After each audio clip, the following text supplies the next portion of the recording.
안녕하세요. 시대 양심 마성의 중독성 대체 불가 정봉주 정치쇼 정봉주입니다. 자, 지금 이 시간 여러분이 가장 많이 찾아본 실시간 검색어 소설 첫눈 내리는 날 얼음을기 시작했습니다. 절기로 소설이죠. 한국인 85명 입국 거부 미국 공항에서 자세한 내용은 차차 알려드리겠습니다. JSA 귀순 조사 결과 유엔사 오늘 발표합니다. 자, 한화 삼남 김동선 변호사에게 막말 폭행 네 아버지 뭐하시오. 자, 이 갑질은 끊이지 않네요.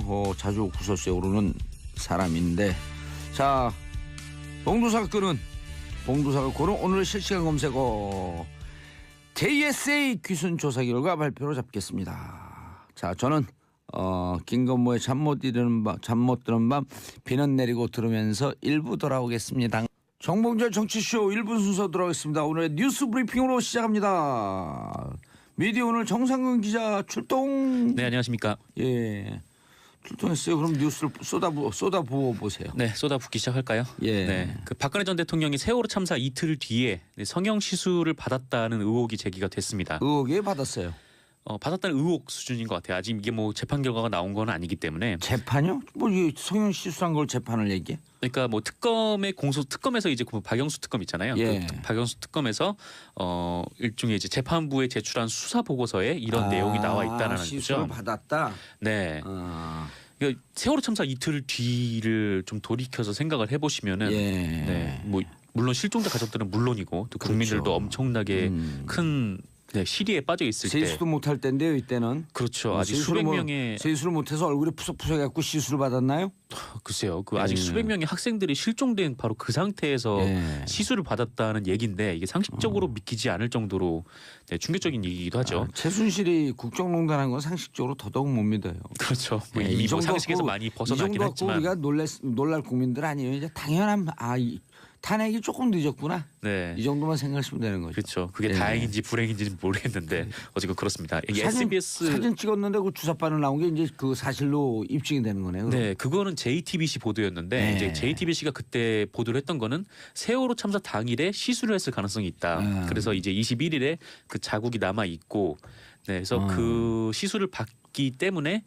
네, 그 참사에서 좀 늦었다. 7시간 동안 아무것도 못했다. 네, 바로 그런 의혹이었죠. 근데 이 특검에서는 이것도 이제 증거로 활용을 하긴 했는데 이제 특검에서 본 시간은 오히려 참사가 일어난 다음 이틀 뒤입니다.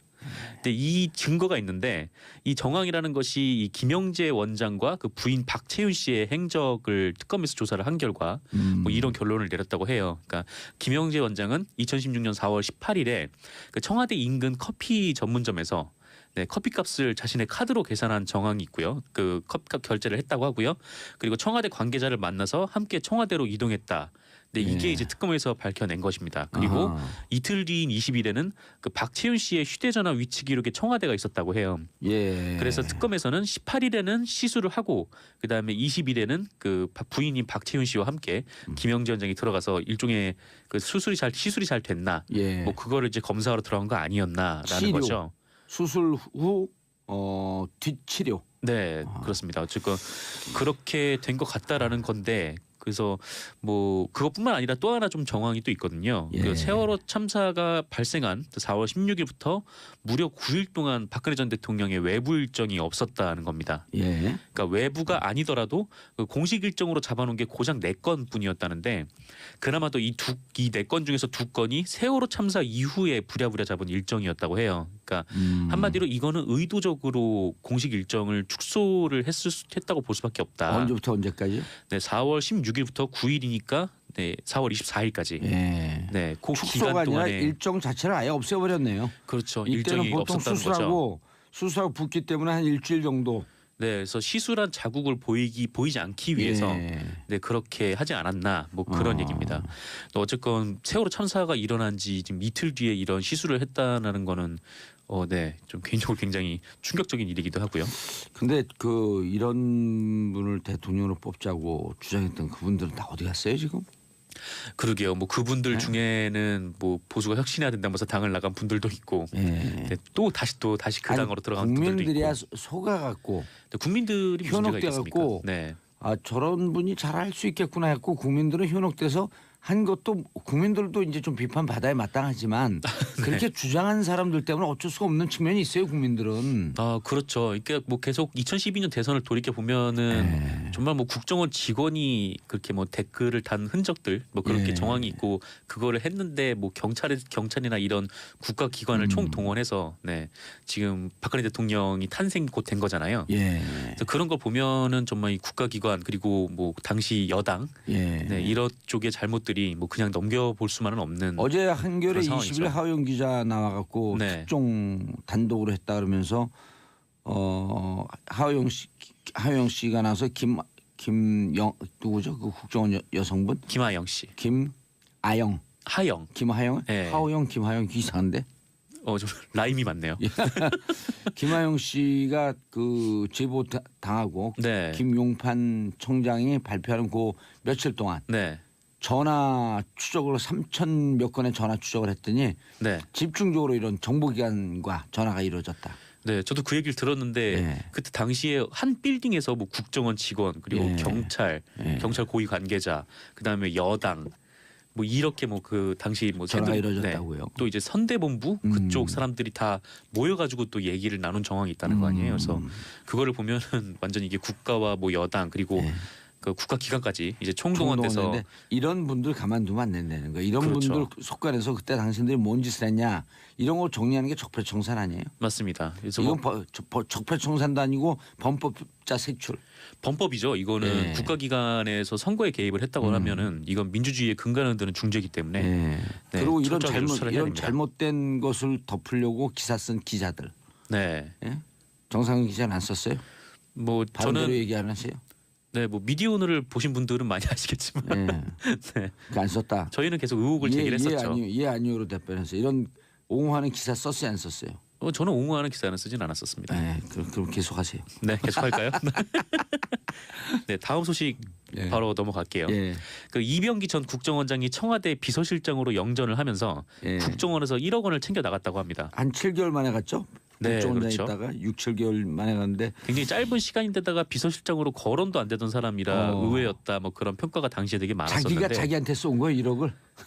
국정원장에 그런, 있다가 시차로 싹 쏘고 가서 탁 받아갖고 1억을. 뭐 그런 셈이죠. 아예 뭐 들고 나간 거예요. 진짜. 이게 뭐냐면 지난 2015년이었는데요. 그 돈을 김기춘 이렇게 들고 나갔대요? 네. 전 비서실장이 후임으로 부임을 하면서 당시 국정원장이었잖아요. 그래서 나갈 때 국정원 직원들한테 돈을 준비하라고 지시를 했다라고 합니다. 왜냐면 비서실장으로 줘야 되니까. 그렇죠. 보통 이제 청와대에 계속 상담을 하지 않았습니까? 그래서 이제 나에게 상담을 해라. 가니까. 셀프 상담. 그렇죠. 이병기 바로 셀프 상담 돈을 탁 던지고 저쪽 가서 탁 받은 거야. 네, 또 이번에 또 보도가 나온 게 전후임 국정원장들끼리 이 얘기를 했다는 거 아니에요. 그러니까 뭐 청와대에 이렇게 뭐 상납을 했다. 뭐 너도 이제 앞으로 뭐 해야 될 거다. 뭐 그런 식으로 이제 인수인계를 그렇게 했다는데 이 이병기 전 국정원장은 본인이 스스로 챙겨 나갔다는 거죠. 그러니까 자기가 자기한테 인수인계를 한 거야. 그렇죠. 뭐 후임이 혹시나 안 줄까봐 뭐 그랬는지 잘 모르겠으나 어쨌건 그 돈이 1억 원이라고 합니다. 네. 국정원에서 이 돈 관리를 하는 이현수 당시 기초실장이 이 사실을 진술을 했고 그 이병기 전 원장도 검찰에서 사실을 인정한 것으로 보이는데 그 다만 이병기 전 원장은 이 돈을 국정원 직원들 경력금으로 썼다 이렇게 진술했대요. 하지만 국정원 관계자들은 이 돈을 본 적도 없고 받은 적도 없다고 합니다. 네. 그래서 국가의 재정이 특히 안보를 위해서 써야 될 돈을 이렇게 뭐 자기 쌈짓돈 가져가듯이 이렇게 챙겨 나간 정황이라고 볼 수가 있겠죠. 이 1억 원이요. 네. 그 연봉 한 4천만 원 받는 직장인들 그러니까 대졸하고 한 4, 5년 차쯤 직장인이겠죠. 네. 이분들이 집 하나 살려고 한 달 100만 원씩 적금합니다. 네. 100만 원 적금하기 힘들거든요. 힘들죠. 진짜 힘들어요. 네. 그래서 100만 원씩 적금했고 1억 만드는데 8년 4개월. 그렇죠. 이 양반들아 정신 차려. 그 돈을 7개월만 국정원장을 하고 그대로 빼간 거죠. 청년 20대 30대 청년들이 이거 100만 원씩 내갖고 8년 4개월 만에 1억 만드는 거예요. 또 문제는 그렇게 모아도 집을 못 사요. 모으지를 못해요. 모으지를. 애초에 모으지도 못하고. 그렇게 모았다고 왜냐하면 해도 4개월 모은 다음에 굉장히 힘들죠. 털어갖고 또 여행 가고. 네, 그렇죠. 어쨌건 뭐 다들 그렇게 힘들게 사는데 에휴, 국민들이 그런 국민들이 낸 세금을 이렇게 쌈짓돈 가져가듯이 그러니까요. 이런 사람들 이거 처벌해야 된다는 것을 정치 보복이라고 하는 사람들 누구예요? 명단 좀 얘기해 보세요. 네, 납득이 안 가죠. 뭐 명단. 자유한국당 홍준표 대표를 위시해서. 네, 뭐 굉장히 많지 않나요? 뭐 이명박 전 대통령도 뭐 적폐청산이 뭐 정치 보복이다 뭐 이렇게 얘기를 했었고. 그다음 또 돈 먹은 최경환 씨. 네, 그렇죠. 하여튼 굉장히 좀 많죠. 사실 한쪽에 다 몰려 있어가지고 굳이 그거를 한 명씩 꺼내 와야 되나 싶기도 하고. 네. 기자가 무서운 얘기하네. 그냥 통으로 그 일망타진하자 이런 얘기네요. 아니요, 뭐 일망타진하자는 얘기. 그렇게 주장하는 분들이 한쪽에 몰려 있다라는 뭐 그런 얘기입니다. 다스 비자금 특검 직무유기 공소시효 불과 3달 남았다. 네, 좀 구체적으로 말씀을 드리면 이거 무슨 얘기예요? 그러니까 당시 BBK 사건을 수사한 정호영 특검팀 있잖아요. 이 정호영 특검팀이 꼬리곰탕 특검. 네, 그냥 이명박 대통령 당선인 불러가지고 꼬리곰탕만 먹고 헤어졌다 이제 뭐 그건데. 그거만 보도됐죠. 네. 실제로는요 이명박 대통령 셀카 찍고 그러고 갔어요. 아 그래요. 아 이제 뭐 대통령이 됐으니까. 뭐 가보를 남겨야겠다 뭐 그런 건가요? 찍고 박수 치면서 셀카 찍고 그랬어요. 네. 제가 다 알고 있어요. 제가 그 옆에 있었거든. 뭐 일종의 뭐 데스노트 같은 거예요. 이렇게. 근데 어쨌거나 이 BBK 사건을 수사한 정호영 특검팀이 다스 비자금 120억을 발견을 했는데 덮었죠. 네, 이거를 검찰에 인수인계하지 않고 그냥 뭐 다스 원상태로 돌려놓아라 이렇게만 지시를 하고 그렇게 덮었다는 거예요. 그래서 이 의혹과 관련해서 특수 직무유기 혐의가 있는데 특수 직무유기 혐의. 네, 그렇죠. 특정 범죄 가중처벌법의 특수직무유기에 해당한다. 뭐 그런 주장이 있어요. 네, 형은요? 네, 센 법이죠. 예, 형은 뭐 형은 정확히 제가 잘 모르겠습니다. 그런 걸 좀 영혼 있게 좀 조사를 해갖고 오세요. 왜냐면 형이 좋거든 동생보다. 네, 죄송해요 형. 네, 그 공소시효가 10년이래요. 공소 얼마 안 남았네 이제. 그렇죠. 이제 2008년 2월이니까. 2008년 2월 21일에 그 특검에서 결과 발표를 했거든요. 그때를 계산하면 2018년 2월 21일이 됩니다. 2월 20일. 최순실 이거 보면 모르겠네. 아이고 참 큰일 났네 이거. 아이고 어떡하나. 네, 그렇죠. 근데 하지만 이번에는 하여튼 국민들 입장에서 큰일이 난 거죠.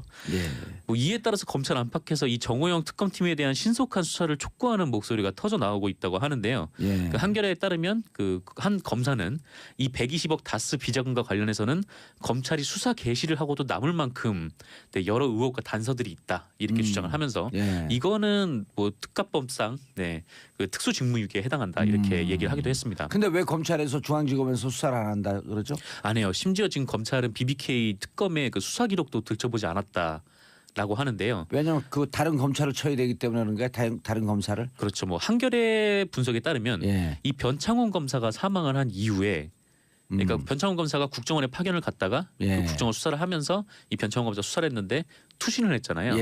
그래서 그 사망한 이후에 검찰 내부의 기류가 좋지 않아서 이번에도 하여튼 당시 특검을 조사를 하게 되면 특검에도 당시 파견을 간 검사들이 있으니까 그 검사들을 조사를 해야 된다는 거예요.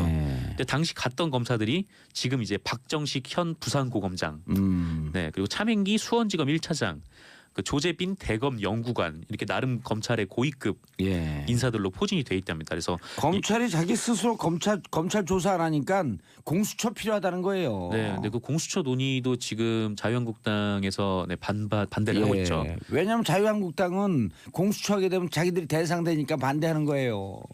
근데 어떻게 보면은 지금 현 정권의 뭐 고위 인사들도 수사를 할 수 있는 건데 그것도 지금 자유한국당에서 거부를 하고 있습니다. 어쨌든 검찰이 자기 식구를 조사해야 되기 때문에 안 하고 있는 것으로 추정된다. 네, 그렇게 추정을 하고 있습니다. 유소희님 하루 빨리 수사 개시해야겠네. 공소시효가 3개월밖에 안 남았다니. 인사하세요. 네, 감사했습니다. 저는 광고 듣고 2부 순서 돌아오겠습니다. 3변 시대에 기대하십시오. 채널 고정하소서. 3변 시대 돌아왔습니다. 자, 고고려를 대표하는 백성문 변호사님. 안녕하세요, 백성문 변호사입니다. 자, 그리고 전주 한번 안 나온. 아니요. 그리고 여기 화개장터. 바로 밀려내 순위가. 박지훈입니다. 그리고 제 옆에 있는 사람은 누군지 잘 모르겠어요. 안녕하세요. 신라를 대표하는 김태현 변호사. 지난주에 안 나왔다가 큰 걸 깨달았어요, 제가. 뭘 깨달았어요? 제가 사실은 지난주 그 법 재판 갈 때 운전하느라고 이 3변 시대 시간 거의 다 들었어요. 아니, 기사 없어요, 따로?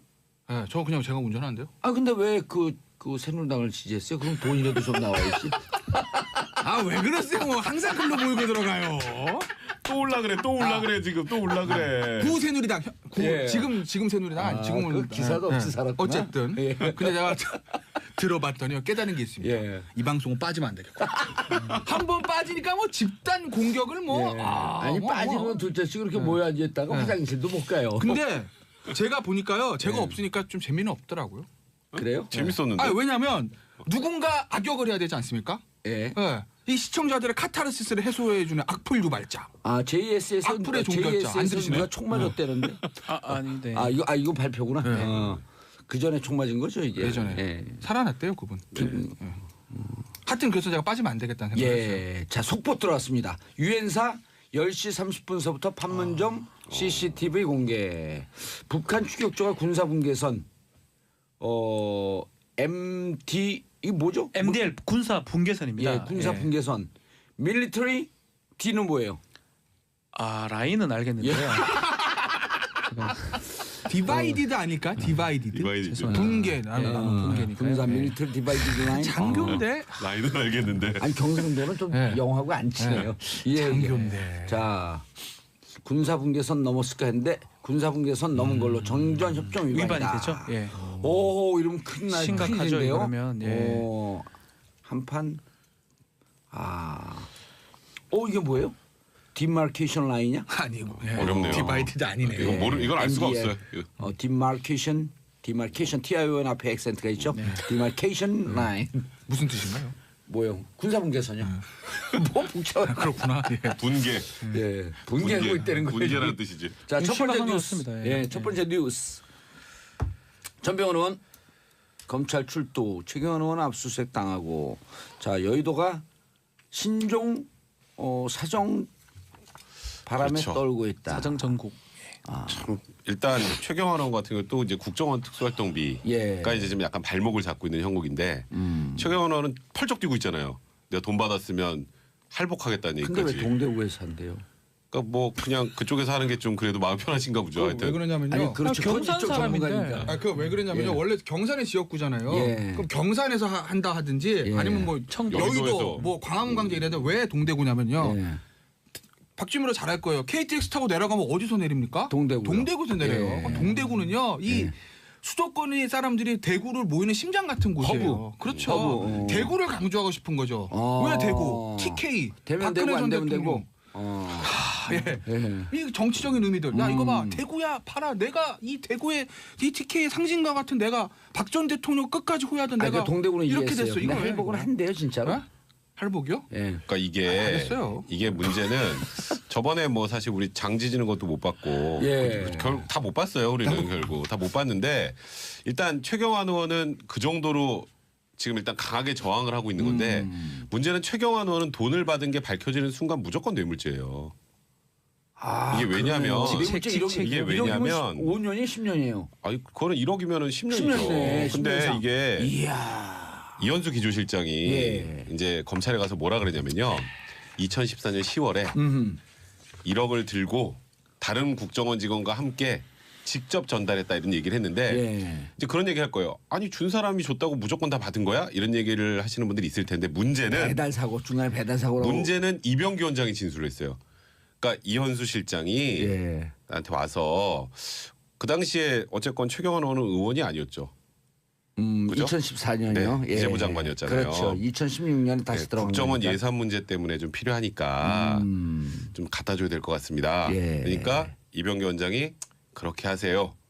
그래서 갖다 줬다는 거예요. 예. 근데 이병기 원장도 동일하게 진술했어요. 시점까지. 아하. 그리고 이병기 원장이 이제 저 국정원 그 수첩에서 기록이 나왔다는 건 아니에요? 그것도 보도가 나왔죠. 네, 그것도 예. 나왔고 일단 이제 대화가 나왔는데 배달 사고. 네, 그러니까 이제 이병기 원장이 이제 쐐기를 박는 거예요. 이현수 실장은 절대로 배달 사고 낼 사람이 아닙니다. 이것도 검찰 진술이에요. 그러니까 이제 돈을 줬다는 사람의 진술이 1명, 2명 거기다 이제 아마도 그 국정원 같이 갔다는 직원도 조사를 했겠죠. 그럼 최소한 3명. 본인들도 그 돈을 인편으로 전하니까 네. 혹시의 배달 사고에 대비해서 보험을 들어갔네요. 그렇죠. 한 명은 더 가는 예. 거예요. 그러니까 이 정도라면은 그 돈을 줬다는 사람들의 진술이 너무 구체적이에요. 이건 짜기도 힘들어요. 이 정도는 이제 그러다 보니까 최경환 의원 거기다 이제 압수수색까지 다 했잖아요. 거기서 뭔가가 좀 더 나왔으면 최경환 의원은 사실 이제 검찰 소환 피하기 힘들 것 같고요. 그리고 이게 좀 더 구체적인 것들이 좀 검찰에서 확보가 돼 있다면 예. 최경환 의원도 구속영장 청구 피하기 힘든 그런 분위기로 가고 있어요. 그러니까 물론 뭐 진실이 뭐 무조건 최경환 의원 받았다 이렇게 제가 단정하는 건 아니지만 지금 돌아가는 이 그러니까 형국이 눈빛에는 확신이 넘쳐요. 아, 그래요? 예. 아, 제가 지금 잠이 아까 커피 마셔가지고 잠이 깨서 그래요. 예. 그래서 지금 돌아가는 분위기상으로는 최경환 의원이 받았다 쪽으로 갈 가능성이 굉장히 높아진 쉽지 상황입니다. 않다. 입건은 아마 됐고요. 예. 영장을 내려 그러면 그 내사했던 사람을 입건시킨 다음에 판사 영장을 낸 걸로 보이고 사실 말이 압수수색 오늘따라 유난히 어려워졌어요, 금방. 네네 압수수색을 하려 그러면 네. 2주 만에 김태현 변호사를 견제합니다. 예, 제가 지금 밟으려고 딱 눈빛이 왜 여기만 쳐다봐요. 진지하게 좀 예. 일단 압수수색 영장이 났다라는 거는 그만큼 혐의 사실이 인정됐다라는 겁니다. 입건이 됐다라고 하는 건 네. 무슨 뜻이에요? 입건됐다는 거는 결국은 수사가 이제 개시되고 있고 다음 단계는 구속입니다. 이제 아니 기소. 예. 구속 이후에. 다음에 기소가 되는데 그 전 단계가 이제 소환이죠. 소환을 하기 직전에 압수수색을 하는 거고요. 예. 저는 다음 주 초에 아마 소환이 되지 않을까 이렇게 보이고 지금 상황이면 본인의 위치가 또 중요해요. 예. 기재부 장관이에요.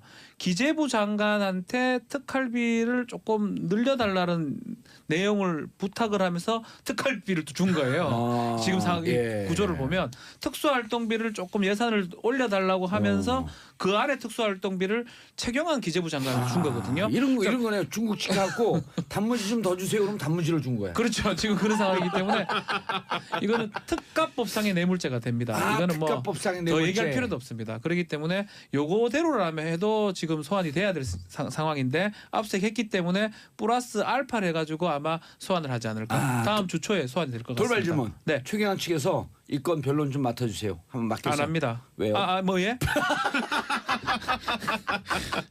뭐 그것도 변호사는 사실은 그건 없습니다. 예. 변호사는 뭐 닥치는 대로. 닥치진 않지만, 닥치는 대로 하진 않지만. 닥치고 변론. 뭐 근데 사실 맡고 싶진 않습니다. 예. 어려울 것 같아요. 김태현 변호사가 잘할 것 같습니다. 예. 저요?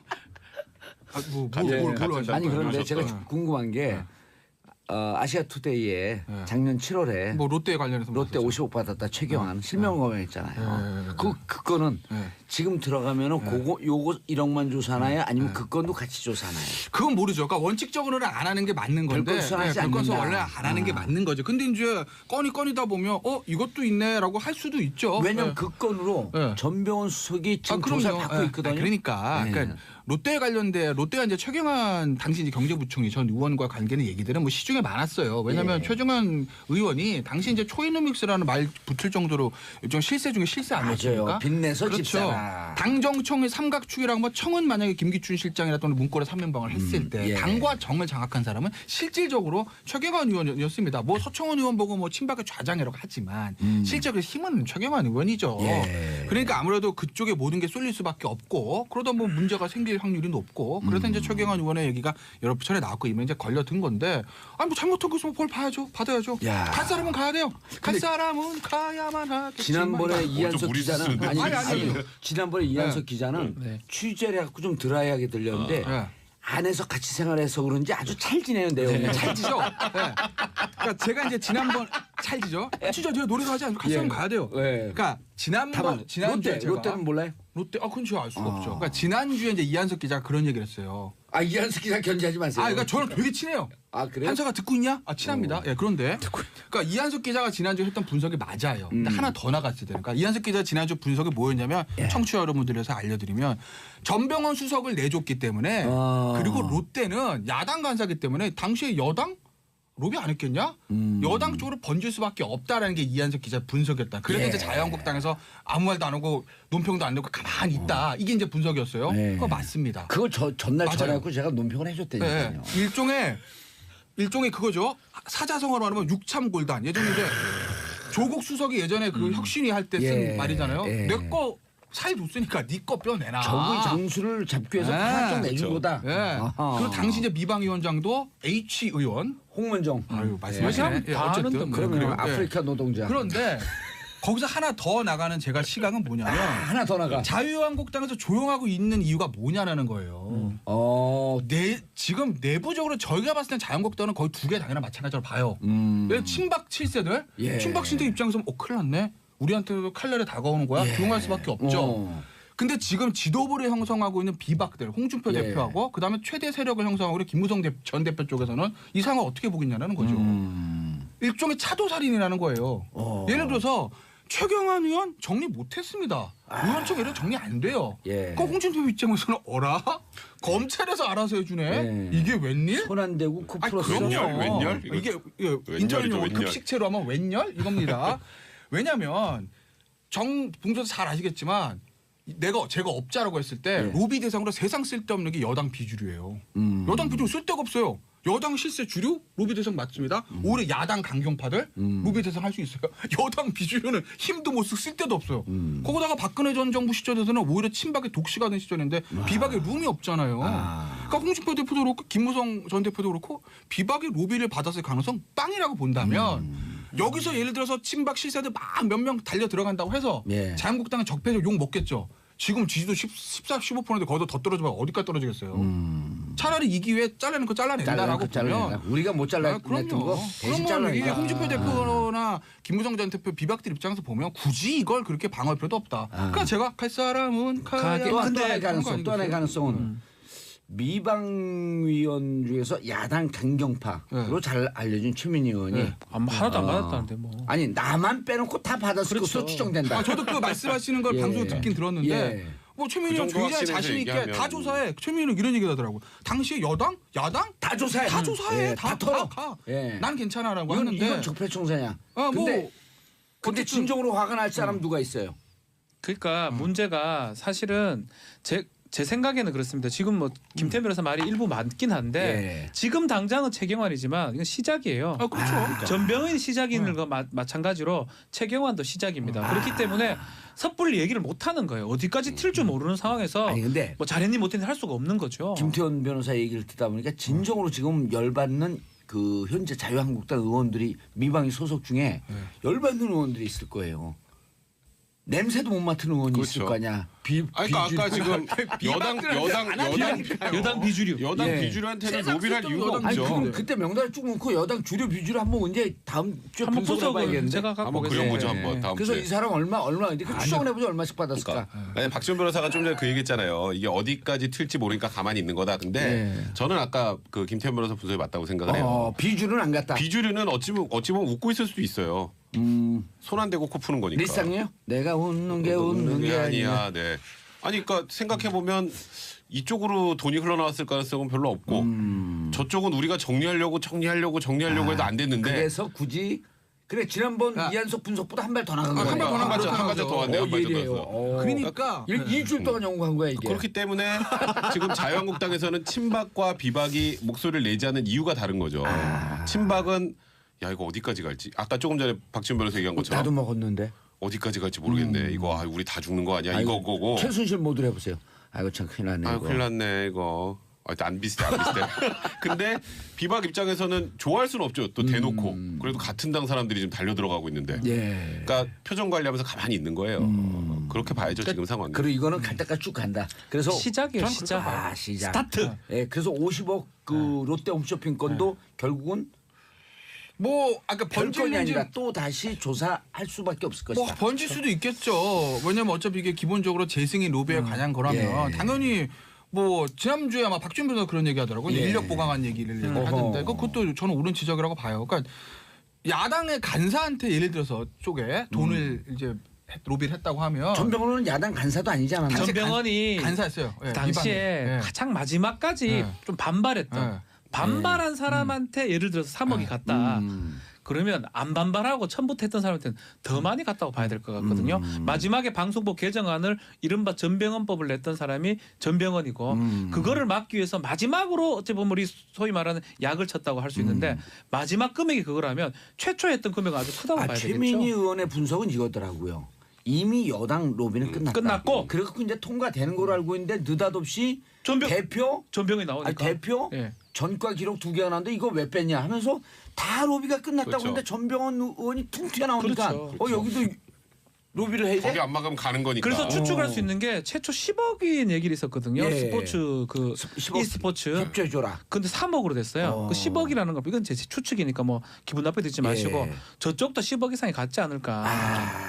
그렇게 추측할 수 있는 부분이에요. 아까 이제 제가 말씀드린 그 차도살인론 그거를 제가 뒷받침할 수 있는 그것도 론까지 해요. 뭐 시진핑이에요? 네, 그러게. 당정이에요. 아 그렇습니까? 얼마 전에 홍준표 대표가 부산 가서 한 얘기가 언론에 보도되는데 거기 뭐라고 했냐면 우리 당은 지금 뻘밭에 빠졌다. 그 다음 얘기 중요해요. 원래 2명 정도 버리고 간다. 나고자는 버리고 간다. 원래 정상적으로 뻘밭에 빠지면 동전에다 스금자 끌고 가야 되는 겁니다. 그렇잖아요? 아니 뻘밭에 빠졌고 나고자는 버리고 간다는데 뚝 떨어졌고 내가 기네요. 그건 뭘까요? 그 얘기인 거죠. 버릴 자는 버린다. 그런데 이게 그 롯데 홈쇼핑이 커요. 그럼요. 그렇죠. 그런 업계에서 롯데 홈쇼핑 유명하잖아요. 그렇죠. 쫙쫙 그 약식으로. 그렇죠. 예. 예. 그 롯데 홈쇼핑에 대한 명예훼손인가? 아니요. 롯데 요즘 다 드러난 일이고 그래요? 그 당시 롯데 홈쇼핑은 방송법에서 만약 퇴출돼 버리면 끝이지. 끝납니다. 그렇죠. 그 엄청난 손해를 보기 때문에 그렇죠. 얼마 몇 억 주는 건 아무것도 아닙니다, 사실은. 아니 근데 롯데가 방송 이 정도 명예훼손입니다. 정봉주 걸어야 되겠네. 아니요, 롯데가 볼 수 아닙니다. 있을까요? 너무 무섭습니다. 네. 자, 한미진님 정말 이번에 롯데 환골 탈퇴해야 합니다. 부산에 사는 시민인데요. 롯데에 대한 기업 이미지 최악입니다. 롯데가 부산 시민들이 막 하면서 롯데 야구단 좋아하거든요. 거기다가 강민호까지 지금 삼성 가가지고. 그렇죠. 그거를 착각해요. 롯데 기업에 대한 환호가 아니라 자이언츠에 대한 환호죠. 자이언츠에 대한 환호. 그다음 부산 시민 자신들에 대한 환호예요. 그럼요. 착각하지 마세요. 자, 샵 1035 짧은 문자 50원 긴 문자 100원 문자 보내주시기 바라겠습니다. 두 번째 뉴스. 홍 대표 오락가 해명? 홍 대표님이 지금 약간 그 무슨 볼을 차셨어요. 예, 변볼. 변볼을 찾았어. 변볼을. 이게 2015년에 이제 성완조 리스트 문제가 야구 나왔을 때. 얘기하는데 우리 그 이승엽 선수는 변볼을 어떻게 변볼. 표현하는지. 예. 야, 홍 대표가 뭔 볼을 찼어요? 안녕하십니까, 이승엽입니다. 홍준표 대표가 큰 실수를 했습니다. 변볼을 찼다니까요. 네, 똥볼을 찼습니다. 예. 그러니까 이게 그 성완조 리스트 딱 터졌을 때 그때 이제 1억이라고 써 있었잖아요. 1억이라고.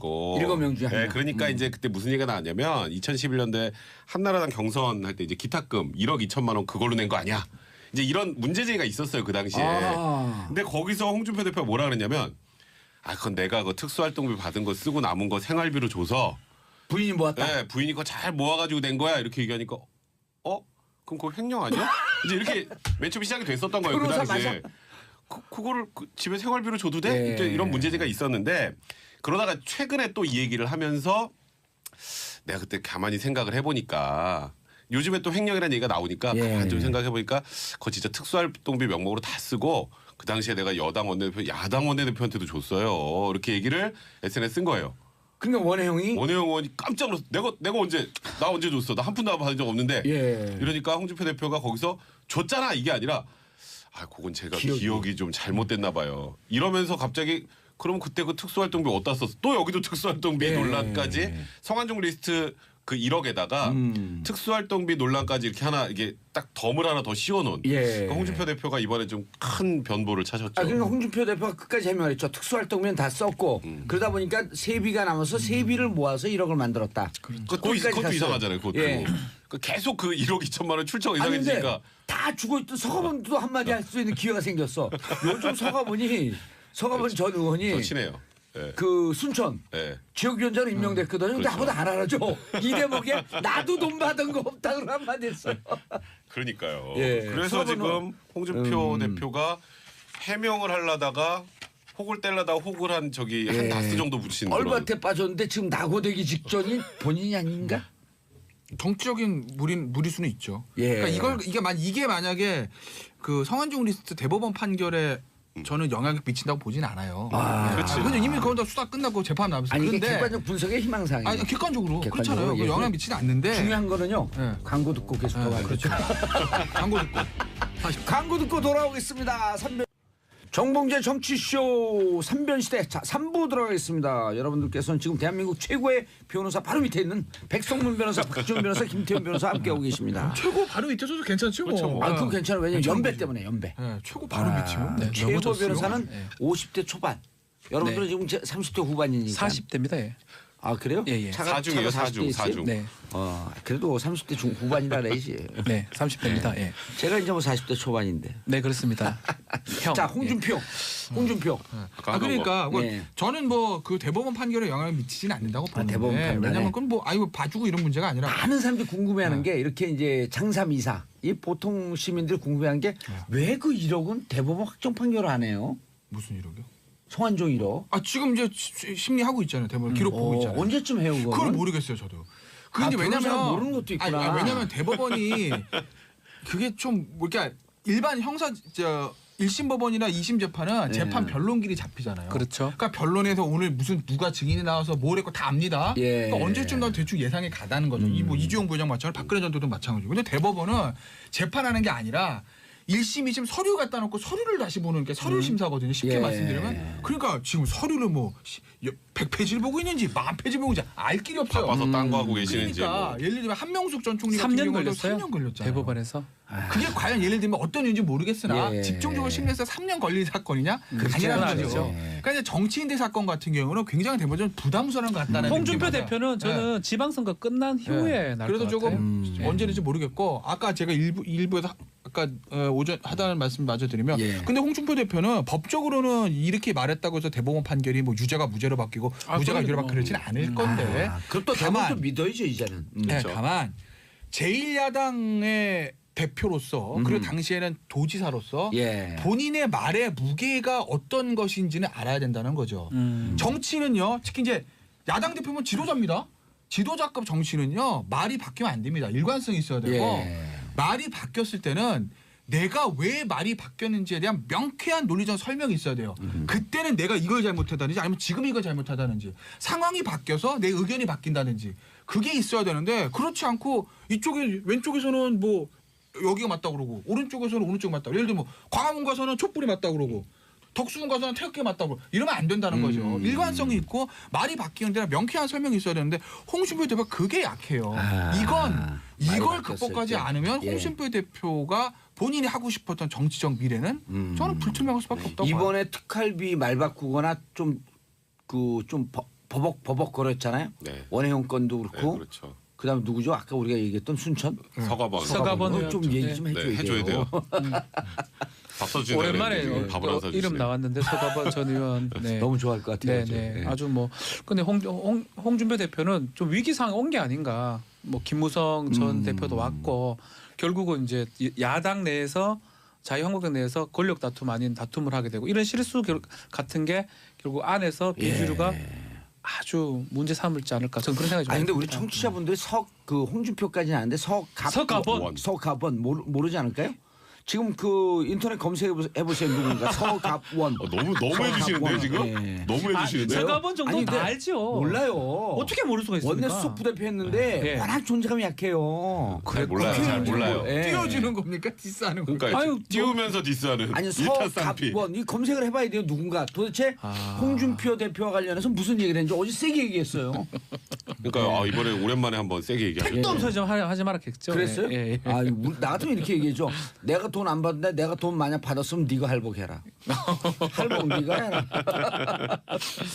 자, 다음 이슈. 박근혜 전 대통령 재판 다음 주 재개. 유영하 변호사 병원비 대납해줬다. 자, 최고의 전문가 김태현 변호사님 어떻게 된 거예요 이게? 제가 최고의 전문가입니까? 그럼요. 예. 박근혜 그렇지, 최고의 대통령 전문가지. 아니, 박근혜 전 대통령 아, 말고 근데 말하다가 울 수도 있어요. 지금 이미 허리까지 심쿵. 아프시다니까 지금. 심쿵. 봤죠? 자세 바로 잡는 거. 각하 나를 보고 계십니까? 이렇게 자세 몰아가나. 자세를 딱 바로 잡고 넥타이도 바로 매고. 이렇게 몰아가나요? 자켓 입어야 되나? 예, 아니 괜찮습니다, 괜찮습니다. 이렇게 각각께서 다 보고 계세요.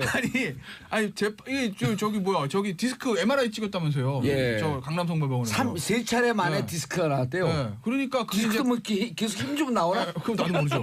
병원비가 200 거의 한 300만 원 또 나온 것 같아요. 예. 그거를 이제 계산을 누가 해야 되잖아요. 그러니까 유영하 변호사가 병원비 대신 내줬다는데요? 끝? 그러니까 이게 또 도돌이표예요. 아니 근데 이게 또 도돌이표가 아니, 뭐냐면 옷값도 내주고. 그러니까 병원비 그다음에 내주고 이거 다 어떻게 내주고 아니야. 예. 이거 돈도 얼마 안 받고 변론하고. 아니까. 왜 자꾸 알았어요. 잠시 얘기 좀 하고. 돈 많이 받았다던데? 하세요 계속. 김태현 변호사 네. 얘기해 보세요. 아니 그러니까 이걸 이제 나오는 얘기가 그러니까 뭐 이런 거죠. 울먹거리지 말고. 유영하 변호사와 박근혜 전 대통령 관계가 돈독하다는 거 하나. 야, 그 돈은 왜 유영하 변호사가 내주지?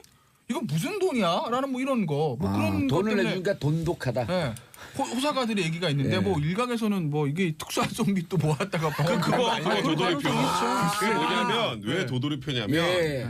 지금 검찰에서 이제 국정원에서 이제 상납된 그 40억이 박근혜 전 대통령 개인 용도로 사용됐다 이런 얘기까지 나왔잖아요. 예. 개인 용도 박근혜 전 대통령이 뭐 지금 말고 대통령 시절에 뭐 개인 용도가 뭐가 있겠어요? 옷값, 그다음에 뭐 머리 하는데 비용, 예. 올림머리 비용, 예. 그다음에 뭐 각종 시술. 아줌마 시리즈, 각종 시술. 뭐 저기 무슨 저 뭐야 기치료 아줌마 뭐 아니 세월호 나고 주사 아줌마. 지금 이틀 뒤에 시술 받았다라고 하는 의혹이 또 있잖아요. 네, 그렇죠. 예. 이제 그런 비용으로 썼겠구나. 이렇게 이제 사람들이 이제 보통 인식을 하죠. 검찰에서 명확하게 사적으로 썼다는데 그 사적이 뭔지를 밝히지 않았으니까. 예. 근데 유영하 변호사가 병원비를 내줬으면 그럼 그걸 유영하 변호사가 관리하면서 병원비까지 내줬나? 이제 또 그런데 그러니까 지금 나오는 얘기는 그러니까 그 저도 돈독해서 내줬을 거라고 생각하는데 그건 좀 너무 이게 도돌이표인 게 그 사적 용도가 그 이런 게 사적 용도네? 가 되면서 또 이제 도돌이표로 또 국정원 또 특수활동비 그러니까 이런 쪽으로 쓰인 게 아니냐라는 이렇게 쓰면 어떻게 의혹이 되는 나오는 무슨 거예요. 뭐가 그러니까 안 걸리는 되죠. 거예요? 그것도 안 되는 건데, 그러니까 옷값 예전 재임 시절에 옷값 같은 거 특수활동에서 썼다라는 의혹도 나옵니다. 예. 저도 그게 무조건 아니다라고 말씀 못 드리겠어요. 그럼 뭐 그럴 수도 있는 거죠. 그건 조사해봐야 아는 뭘 건데. 그럴 수가 있어요. 아니 잘했다는 게 아니라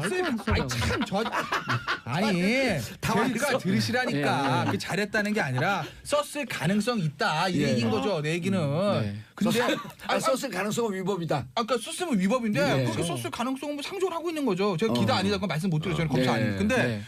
이거를 오늘 좀 당황하신 아니, 것 같아. 나는 약간 당황해 지금. 이거를 특수활동비서 뭐 하는 걸 가지고 유영한테 영아야 네가 좀 관리해라 줬다고 유영 벌써 다 가지고 있다가 냈다. 나는 이건 아닌 것 같은데. 아니 궁금한 게 저는 네. 그 저 이제 검사가 여기까지 들어가게 되면 이게 빼박이가 될 것 같은데 유영하 변호사 변론을 별로 안 해요. 그러니까 근데 유영하 생계는 어떻게 변호사가- 유지가 되지? 근데 변호사비를 얼마 받았는지 모르겠는데 처음에는 뭐 500만 원 받았다 얘기 나왔는데 얼마 전에 보도 나오니까 꽤 많이 받았다는 거로 나오더라고요. 왜냐면 그래요? 언론 보도에 나왔어요. 그 탄핵 그다음에 형사 사건에서 변호사들 토탈해서 한 거의 10명에서 20명 가까이 들어갔어요. 예.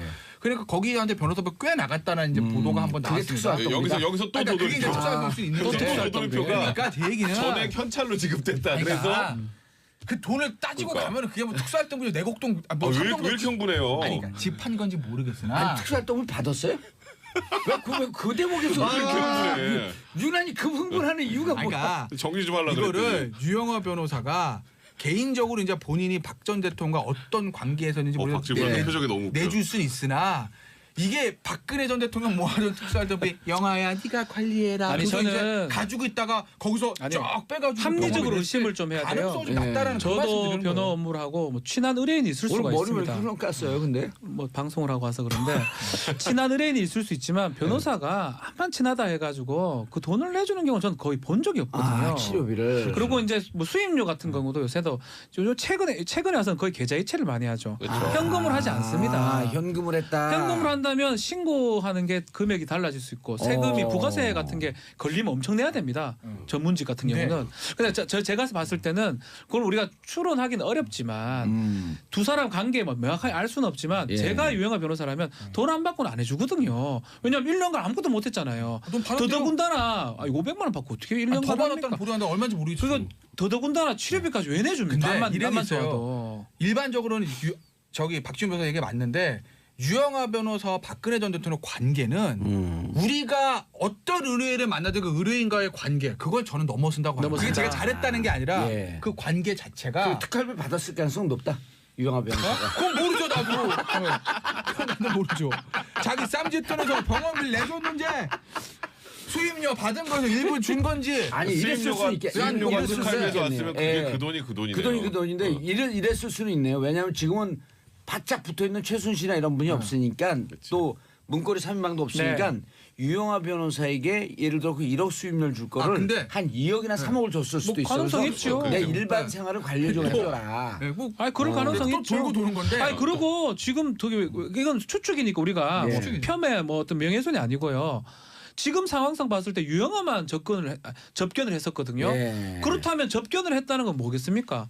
수임료만 줬겠어요. 접견하면서 얘기도 많이 하려 다른 사람하고는 전혀 만나지 않는다면 이 합리적인 윤전추 한 토론에 명 더 있어요. 윤전추. 윤전출 한 번씩 왔다 갔다 하죠. 예. 그 사람들이 돈하고 모든 것을 관리할 가능성이 크지 않을까. 이영선이 그 돈을 가능성은 관리했단 말이에요. 그렇죠. 이영선은 지금 안 되니까. 안 되니까. 못 보니까요. 지금 이제 유영아. 바깥에 있는 사람은 유영아 변호사는 변론을 하고 있고 그러면서 그렇죠. 접견을 독점하고 있고. 모든 생활을 관리하고 있기 네, 또 때문에 윤전추 윤전추는- 행정관도 사실상 뭐 그때 그 세월호 때도 뭐 안에 있었다라고 예. 하고 하니까. 근데 이 돈 내준 것 때문에 그러면 그 지금 이 중앙지검에서 네. 검사들 그다음에 이제 수사관들 잠깐 틈날 때 정치적으로 자주 듣는데요. 그러면 이제 유영아 변호사 소환해야 되네. 아니, 뭐 유영아 변호사 소환은 조금 좀 그렇고요. 그러니까 사실 지금 검찰에서 이제 웬만한 조사는 다 끝났어요. 예. 이제 박근혜 전 대통령 이제 구치소 찾아가 조사하는 거 하나 남았고 그다음에 이영선 행정관하고 윤전추 행정관을 조사할 거예요. 왜냐하면 특활비 때문에. 박근혜 전 대통령이 40억을 받아서 사적으로 썼는데 자기 그 박근혜 대통령 나가가지고 뭐 사고 이러지 않았잖아요. 예. 그럼 누군가가 심부름을 해야 되는데 그 심부름을 했을 가능성이 가장 높은 게 이영선 행정관, 윤전추 행정관이다 보니 예. 거기다 윤전추 행정관은 지금도 어쨌건 아무도 안 받아주는 면회를 하고 있잖아요. 그러니까 이 둘에 대한 조사는 반드시 해야 되는 거고 그러니까 유영아 변호사의 이 병원비 대납 제가 아까 좀 많이 나가긴 했는데 예. 이것까지 특활비일 수도 있다라고 했는데 사실 그거는 의심할 수밖에 없는 건 그럼요. 사실이에요. 아까 그렇죠. 박진 변호사 예. 얘기처럼 예. 아무리 내가 존경하는 그런 사람이 내 의뢰인이더라도 예, 근데 이 김태형 4살까지 다 변호사- 내줘가면서 변론을 하고 병원비까지 내주고 1년 동안 아무 일도 못하고 그렇죠. 앞으로 미래도 없는데 그렇죠. 그 사실 이게 상식적으로 변호인 납득이 어렵거든요. 의뢰도 잘 안 들어와요. 그렇죠. 예. 근데 그 뭐 또 박 전 대통령 지지하는 분들이 또 많이 의뢰할지도 모르겠지만, 근데 사실 이번에 뭐 재판 과정에서도 그렇게 유영아 변호사가 아 변론을 잘한다 이런 느낌은 또 주지 못했단 말이에요. 아, 정치 변호사인데. 그러니까 이제 지금 상황에서는 상식선에서 봤을 때는 예. 이게 유영아 변호사의 돈일 가능성은 그렇게 높아 보이지 않는다. 높아 보이지 않는다. 네, 이제 그렇게 거기까지만 제 자, 생각은. 그럼 지금 여러 가지 혐의가 나오는데 김태현 변호사님. 박근혜 대통령 지금 재판이 42일 만에 보이콧 42일 만에 재개가 돼요. 27일 날 10시에 예. 재개합니다. 재판에 나올 가능성. 두 번째 재판이 진행되면 불리할까 유리할까 여러 가지 혐의가 더 나와서. 아니 안 나오죠. 안 재판에 나올 안 건데 나와요? 제가 봤을 때 안 나올 확률이 높은 오. 거죠. 아니 왜냐면 지금 뭐 국선 변호사 다른 변호사 같으면 안 나올 가능성이 높습니다. 그런데 안 나오죠. 딱 그런 거 보니까 뭔가 교감이 교감이 있어요? 알고 하는 것 같아. 이게 늪에 빠진 기분이야. 늪에 빠진 기분이야. 나를 버리고 가는 거야. 한석이도 있어 이제. 야, 늪에 빠졌어 지금? 네. 아니 안 나와요. 제가 봐. 안 나와요. 나온다. 안 나올 거예요. 아니 그래서 왜냐면 아니면 아니 이번에 왜냐면 박 상관없이. 전 대통령이 그러니까 어떤 머릿속에 무슨 생각인지 정확히 알 수는 없으나 예전에 이미 재판 보이콧 했잖아요. 예. 그렇죠. 그러니까 지금 이 상황에서 국선 변호사 가 선임되다가 다시 27만 한 달 만에 나와가지고 이루고 앉아있기는 본인이 그게 용납이 안 될 거예요. 본인 입장, 본인의 머릿속으로는. 그러니까 이 정치 재판이라고 보고 있는 것이기 때문에 본인은 예. 그렇기 때문에 아마 끝까지 출석 거부를 하고 출석 버틸 거부하겠다. 확률이 예. 저는 한 99.9999999%라고 보고 왜냐하면 알겠습니다. 국선 변호사님 접견도 거부한다는 거 아니겠어요? 그럼 걸석 재판은 진행이 되나요? 진행하는 변호사 겁니다. 바로는 안 할 바로는 안 거고요. 하고. 이제 왜냐하면 재판부 입장에서도 한 일주일 정도 시간을 예, 주고 27일 날 딱 안 나오니까 오늘 지금부터 이제 골석 재판하겠습니다. 그러면 예. 또 엄청나게 반발할 가능성이 많아요. 박근혜 전 대통령의 지지자들도 아니 이게 없는데 재판하냐 그러니까 최소한 2번, 3번, 많으면 4번 정도 기를 지정해서 그때도 안 나오면 이제 부득이하게 이런 사정이다 보니 어쩔 수 없이 재판을 골석으로 진행하겠습니다. 이런 방식으로 진행될 가능성이 많죠.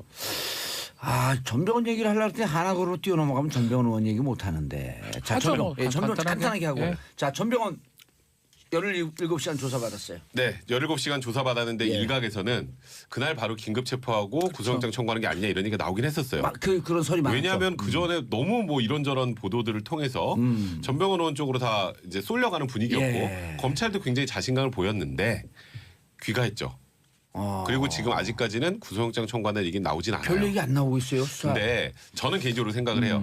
일단 어쨌건 현역 정무석이 물론 옷은 벗었습니다만 예. 지금 이 정권의 뭐 핵심 실세 중에 한 명인데 이 사람을 뭔가 명확한 증거 없이 영장을 쳤다가 기각이 되면 이거는 또 굉장히 문제가 커지니까 일단 지금 관련자들 진술 많이 확보했고 예. 그다음에 객관적 증거들 뭐 지금 확인하고 있는 중이고 압수수색 여러 가지 과정을 통해서 그다음에 전병헌 의원이 진술을 했잖아요. 17시간 동안. 예. 이걸 매칭을 해서 이제 소위 이 정도면은 빠져나갈 구멍이 없다라는 판단이 들면 며칠이 지나서 구속영장을 청구하지 않을까. 저는 개인적으로 보통 생각합니다. 사건보다도 늦어요. 증거나 이런 진술 맞추는 걸 조금 더 촘촘하게 네, 치고 그렇습니다. 들어가는 저는 좀 거죠. 다르게 봅니다. 예. 지금 분위기를 봤을 때 예. 사실상 이 사건은 간단한 사건이에요. 브로커하고 전직 보좌관들이 자백을 했기 때문에 전병헌 수석이 수사선상에 오른 거고요. 예. 그리고 불렀는 거거든요. 근데 조사를 하는 과정에서 그 시간도 좀 중요하긴 해요. 11시 그러니까 자정 전에 마쳤다 그러더라고요. 예. 다만 그거를 11시 많이 30분. 봤어요.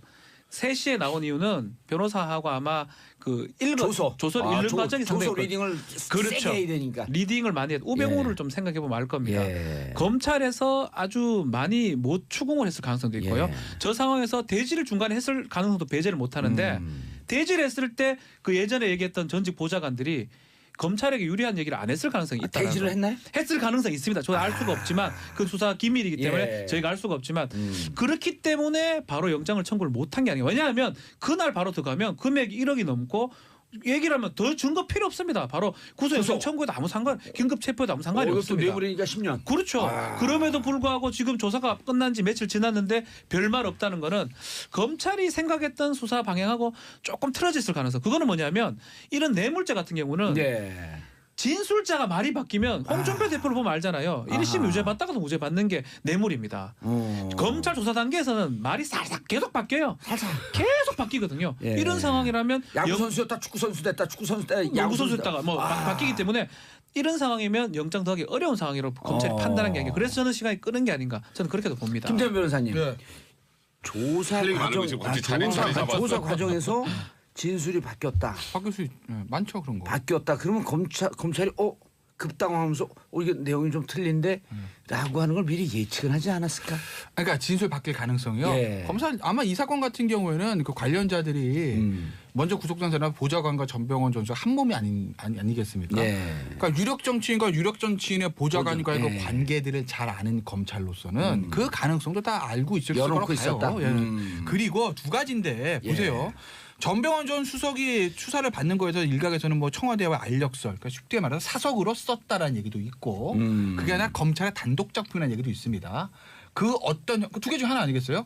어떤 형태로든지 간에 검찰이 전병헌 전 수석에 대한 혐의를 입증할 수 있는 확실한 카드를 주지 않고서는 전병헌 전 수석을 소환 자체를 못합니다. 확실한 아니 지금 대통령 지지율 80%고 비서실장 다음이에요. 넘버 2인 사람이에요. 예. 그러니까 청와대에서 사석으로 버렸으면 더 말할 것도 없고. 선임 수석이죠. 네, 그게 아니라 검찰 단독 작품이라고 하더라도 만약에 이게 전병헌 전 수석을 했는데 보니까 아무것도 없습니다. 집에 가세요라고 했을 경우에 검찰은 부담. 그 부담 여당에서는 여당한테도 부담. 왜 잘하는 수석을 끌어내려가 이 난리 쳐 있고 야당은 또 뭐라고 그랬어요? 아이고 봐줬네. 짜고 치드는 고스톱인가요? 예. 면죄부주가 이거 나올 거고. 야당 그렇게 치기 위한 되면 마중물이었어요. 그렇게 되면요. 아까 우리가 얘기했던 그 롯데 홈쇼핑 관련된 그 야당 당시 집권 야당 실세들에 대한 칼 그거 못 갑니다.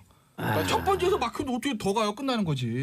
그러니까 제가 봤을 때는 검찰이 어떤 생각을 할지 모르겠으나 구속영장 확실한 친다? 무조건 영장을 전 친다고 보고 그래서 영장이 나올지는 그건 제가 장담 못하겠으나 그렇지. 어떤 형태로든 불구속 치겠죠. 영장 치고 치면 안 저는 되지. 아마 유죄를 입증할 수 있는 확실한 카드는 발부가 전- 되냐 안 되냐가 확실한 문제지. 카드는 쥐고 있다고 봐요. 쥐고 있다. 저도 전 영장 그리고 발부될 가능성이 높다고 봐요. 저도 저는. 그 카드를 쥐지 않았으면 검찰에 애시당초 시작도 안 했어요. 두 분은 카드를 쥐고 있고 네. 영장 청구했을 때 나올 가능성이 나올 높다. 저는 나올 카드가- 가능성이 굉장히 높다고 카드가 생각해요. 탈색됐다. 카드가 아주 있었는데 잘 아세요? 아니 그냥 굉장히 좋아하시는 것 같아요. 좋아할 필요도 네. 없습니다. 자, 알겠습니다. 카드가 조금 색발라졌다. 야, 이런 그래서 느낌? 네. 50%다. 나올 저는 가능성 영장 청구는 분명히 하죠. 안 하는데 하면 이상하죠. 나올 가능성. 반반. 반반. 오민석 뭐 우리 예. 영장심판 판사들 있잖아요. 오민석한테는 100% 나올 것 같은데. 그런 분들이 판단을 내릴 겁니다. 건 또 누구 있잖아요. 건. 이름 뭐죠? 권순옥. 권순옥. 예. 권순옥 판사는 100% 내겠죠. 모르죠. 예. 많이 내세요. 전 나온다 영장. 나온다. 자, 저- 2대1. 저도 나올 확률이 2.5대 0.5. 네, 2.5 대 0.5. 저는 유보하겠습니다. 네. 저는 사장님 입장을 따르겠습니다. 자, 하나그룹 3남 김동선 갑질. 아하. 그런데 이 김동선이요 지금 조사받다가 무슨 변호사하고 썸을 탄다 이런 게 찌라시 좀 돌지 않았었나요? 그러니까 뭐 그거는 뭐 하여튼 하긴 뭐, 하지 않아요. 대형법이 사생활 일이니까. 대형법인 여자 변호사랑 뭐 그렇다 뭐 이런 소문이 났었는데 그건 뭐 우리가 할 얘기가 아니고. 네, 그렇죠. 근데- 여기까지 한 건 편집해 버리죠. 그냥 네, 없었던 일로. 근데 그 대형법인에 예. 그 대형법인에 신입 변호사들이 모여 있는데 이제 거기서 누군가가 이 김동선 씨를 데리고 온 거예요. 오. 신입 변호사들 모여서 이제 술 한잔 드링킹, 하면서 드링킹. 드링킹 할 때 1시간 정도 드링킹을 하다가 이분이 확 갔네요 술이. 그 파이팅. 거기서 이제 너무 넘치는 파이팅을 보인 거예요. 샤우팅. 너가 아버지 뭐 하시노? 오. 변호사들한테. 그러니까 우리 아버지는 이런 분인데 네. 뭐 하나 회장님인데 니네 아버지는 뭐 하시노? 이런 거 물어보고. 예. 그 우리 아들이 있었으면 우리 아버지는 도사인데요. 도사예요. 좀 치십니다. 도사입니다. 예. 그러니까 거기다가 이제 똑바로 앉아 각 잡아 뭐 이런 분위기로 오. 사실 거의 직원 대하듯이 하다가 김동선 씨 군대는 갔다 왔나요? 그 아시안 게임에서 금메달 따서 안 가지 않았나요? 군대 나갔는데 각을 어떻게 잡지? 금메달 3개 따고 은메달 예. 하나 땄는데 그 연금 박탈된 최초의 사람이잖아요. 왜요? 저번에도 또 저 폭행이 있어가지고. 집행유예 받고 이래서. 근데 이번에는 마장마술? 네. 근데 저와 저희 정유라하고 같이. 근데 이번에 이제 거기서 끝났으면 되는데 그냥 좀 변호사들 기분만 나쁜 정도면 됐는데 더 나가서 이제 남자 변호사 뺨을 때리고 여자 변호사 머리채를 잡고 이렇게 윙윙 헤드뱅잉을 시킨 거예요. 이제 이거 완전히 폭행이잖아요. 예. 그랬는데 이 변호사들이 그 뒤로 그냥 속만 앓고 예. 사석에서는 정말 가만히 있고 싶지 않았어라고 했는데 가만히 있고 있어요. 그러다 보니까 지금 대한변협에서도 고발을 하겠다. 서울변협에서 서울변협회장도 본때를 보이겠다 하는데 피해자들이 본때를 보이고 싶어하지 않으면 이건 처벌을 못합니다. 폭행죄이기 때문에.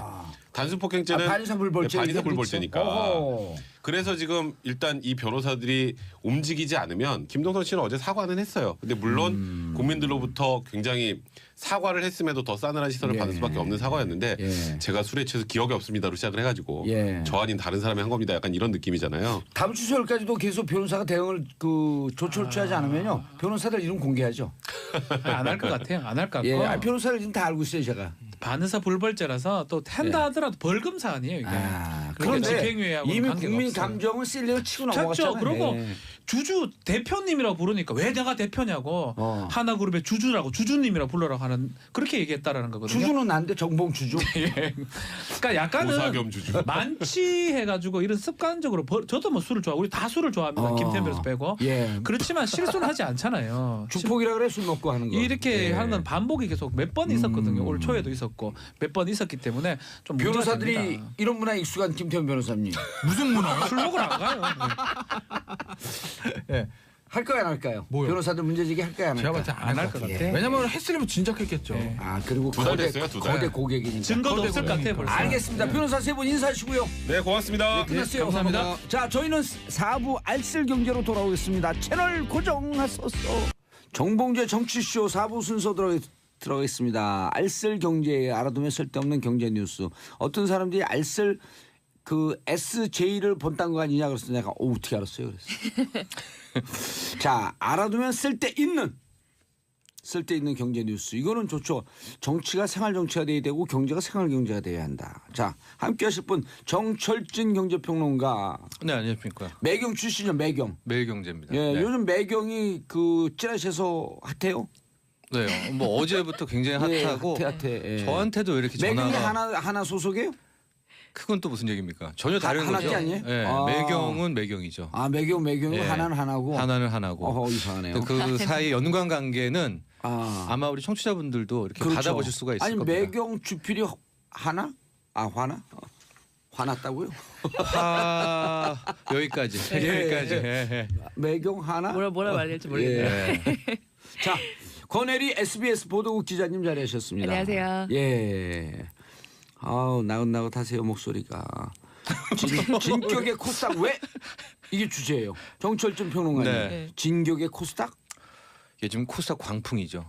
그러니까 뭐 열풍, 인기 이런 표현도 안 맞고 진격 이것도 약해요. 예. 광풍보다도 더 센 게 좋은데요. 참고로 말씀드리면 이제 9월부터 갑자기 올라서 최근에 한 2달도 안 됐는데 시장이 24%가 올랐거든요. 이야. 시장이. 그러면 거기에 있는 종목들은 3배, 4배는 우습다. 아니 그럼 거기가 코스닥은 코스피의 동생 동생. 꼴돼갖고 약간 좀 규모도 작고 매출도 작고요. 예. 설립 연도도 좀 역사도 중소기업이라고 짧고. 볼 수도 있는 중소기업보다는 그렇죠. 크죠. 네, 중소기업이랑 그러니까 성격이 다른 거죠. 벤처기업이라고 표현하는 것이 오히려 더 적합하지 않을까. 그런- 중소 벤처. 그런데 다 죽어 있는 코스닥 기업을 M&A 갖고 하나 살려고 해도 30억, 50억이 기본이던데. 그게 왜냐면 다 주고 있는데도. 예, 그거 이제 우회 상장 백도어라고 하는데 우회 상장. 이미 한번 상장이 된 그 프리미엄이 굉장하거든요. 증시에 이게 뭐 우리가 상장이 되든 등록이 되려면 매출액 기준, 그렇죠. 3년 넘어 영업액이 우회 상장도 요즘은 불법으로 못 하고 금감원의 동의를 얻어야 된다. 그렇죠. 승인을 받아야 예, 되고. 그래서 방금 우리 봉도사가 얘기한 것처럼 아무리 뭐 하찮은 기업 살려고 해도 그 프리미엄은 상당한 거죠. 이미 등록됐다는 거, 상장됐다는 게. 네. 요즘 제일 핫한 데가 어디예요? 제가 알아본 데는 의료계도 상당히 핫하던데. 지금 오늘 아침에 지금 어떤지 모르겠는데 오늘 아침에 보니까 신땡땡이 네, 신땡땡이 지금 현대자동차 시총가보다 네. 올라가지 않았어요? 신라까지 할게요. 신라땡. 네. 신라땡이라는 종목인데 그래요? 이게 9월부터는 6배가 올랐고 여름부터는 한 11배, 12배가 올라서 지금 코스닥의 이 신라땡 열풍이죠. 바이오입니다. 그러니까 오히려 의류보다 바이오 제약인데. 아니 그러니까 의료 제가 의료 바이오 바이오라고 표현해요. 예, 의료는 바이오. 약간 그렇고 바이오인데 바이오인데 바이오 열풍이더라고요. 이 신라땡이 최근에 9월부터의 차트를 보면은요. 이게 엄청난 게 보통 6배가 보통 코스닥이 오르면 이 흔듭니다. 이제 개미핥기라고 그래가지고 들었다가 떨어뜨려 들었다 떨어져 가지고 다 토해내게. 그런 다음에 그 물량을 받아서 쭉 끌고 올라가는데 이 신라땡은 편안해요. 그러니까 그때 만에 하나 진입을 누군가 했었다면 이분들은 그냥 쫙 고속 두 탄 거야. 달간 한 편이 아이고 또 올랐네 이러면서 6배를 받기 때문에 참 저로서는 허탈하고 저는 뭐 들어가지도 않았고요. 저는 오히려 조심하라고 했다가 지금 욕 먹고 있는데 참 욕 많이 이제 드셨겠네요. 광풍이에요. 예. 그렇습니다. 네. 근데 그러면 경제는 좋아지는 거 아니에요? 그건 좀 완전 다른 메커니즘이죠. 예. 그것은 그 해당 종목에 대한 아니 기대감으로 코스닥 전체가 그렇게 되면 경제가 살아난다 이런 선행 기술을 볼 수 있는 건 아닌가요? 쿠션은 돌아가야 되는데 예. 그 왜 좋아지냐면 코스닥을 하면 우리 개미들이 코스닥을 많이 투자하잖아요. 예. 수익을 벌었기 때문에 돈 벌었어. 돈을 쓰죠. 그럼 내수가 돌아가 소매 판매 지표가 좋아져 경제가 좋아진다라는 건데요. 제가 보기에 이번에 코스닥 광풍은 그 공식이 약간 안 맞습니다. 뭐 조금 이따 얘기를 하겠지만 예. 이번에 보면 코스닥에 그러니까 우리가 코스피에서도 삼성전자 하이닉스가 오른 것처럼 코스닥도 1위부터 8위 10위까지만 집중적인 매수로 튀어 올랐거든요. 왜요? 예? 왜요? 왜? 왜? 바로 이번에 수급이 있기 때문인데 그 수급의 시작이 국민연금 개입설입니다. 아하. 네, 이게 이제 시작이 어떻게 됐냐면 정부에서 이제 슬슬 나온 것이 4차 산업 밀겠다, 강한 중소기업, 벤처를 밀겠다라고 정책적인 도움을 주겠다라고 군부를 핀 다음에 결정타를 날렸죠. 앞으로 연기금이 지금 투자 코스닥 비중이 2%밖에 안 되는데 이거를 10%까지 늘리겠다. 오호. 국민연금이 들어온다. 예. 이거는 굉장한 매력입니다. 야, 그럼 코스닥 시장을 완전히 그렇죠. 그러니까 그 공룡이 들어온다니까 유도하겠다는. 그렇죠. 미리 이 기관이랑 외국인들이 선취매를 하죠. 예. 왜냐하면 샀다가 나중에 공룡 들어올 때 얘다 공룡한테 줄 수가 있으니까. 아니 이렇게 예를 들면 이해하기 쉽겠네. 우리 집에 조그만 기름 보일러가 있는데 기름이 공급이 될까 안 될까 고민하는데 이라크 유전을 갖다 붙여주겠습니다. 그러면 똑같은 거 아니에요? 그렇죠. 그러니까 네. 미리 이제 사둔 몰렸는데 이게 잘 보십시오. 국민연금이 들어오면 어떤 종목 사겠습니까? 결과적으로 1위부터 대장주를. 10위 대장주를 살 수밖에 없죠. 그러니까 근데 그런데다 또 미래 산업주, 예. 4차 혁명. 그렇게 가는데 우리 코스피랑 똑같이 개미들은 1위부터 10위, 15위는 안 삽니다. 워낙 세져 있어갖고.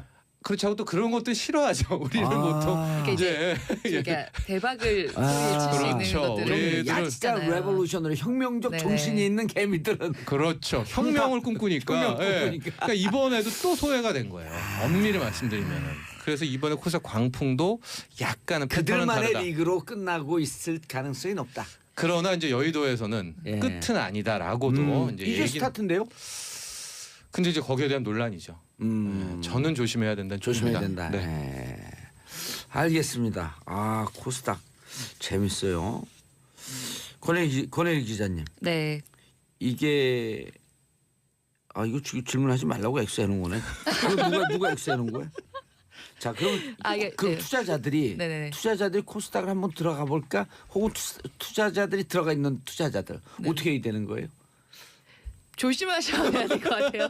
아 권혜리 기자님도 네네 저는 네. 좀 권혜리 기자님도 투자 안 한 거 아니에요?